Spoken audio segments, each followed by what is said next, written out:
Pete the Cat Checks Out the Library by James Dean. Pete's mom is taking him to the library for the first time. The librarian gives Pete his very own library card. "Cool," says Pete. The librarian smiles.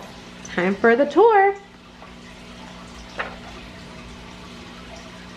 The librarian takes Pete through the library. There's a big desk where people wait to check out books. Pete sees some of his friends reading at a long table. It's very peaceful and quiet. How relaxing! The librarian takes Pete to her favorite room. There are lots of Pete-sized chairs and tables and shelves. There are books of every shape, size, and color. "What do I do now?" Pete asks. "Now you read a book," the librarian says. "Which book should I read?" asks Pete. "You can read any book you like," says the librarian. Pete looks around. There are so many books. Pete picks up a book all about airplanes and jets. He reads it and pretends he is a stunt pilot. He flies over a super fast jet and does loop-the-loops and spirals high in the sky. Then Pete finds a book with dragons, wizards, and unicorns on the covers. He reads it and imagines that he is a powerful wizard using magic spells and a special wand to defend his castle against a fire-breathing dragon. Next, Pete opens up a book about spiders and insects.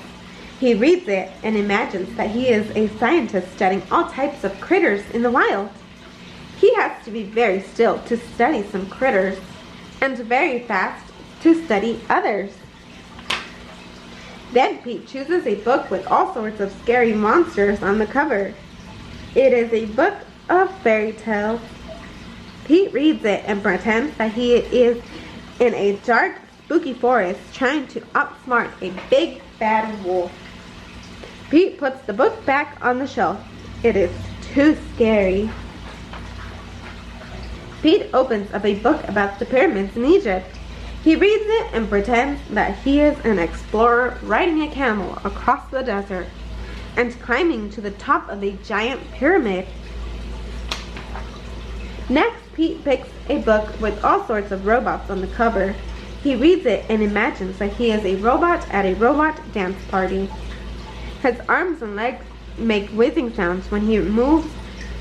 When the robot Pete speaks, he says, "Bleep, blap, beep." Next, Pete picks up a book about superheroes. He reads it and makes believe that he is a superhero. He flies around the city in a colorful cape, chasing bad guys and saving the day. Then Pete spots a big book about the ocean and it's all creatures. He reads it and imagines that he is a scientist in a submarine deep in the Atlantic Ocean, looking for whales, squids, and sharks. There are so many wonderful books to read at the library. Pete can be whatever he imagines with a book. Reading is super groovy.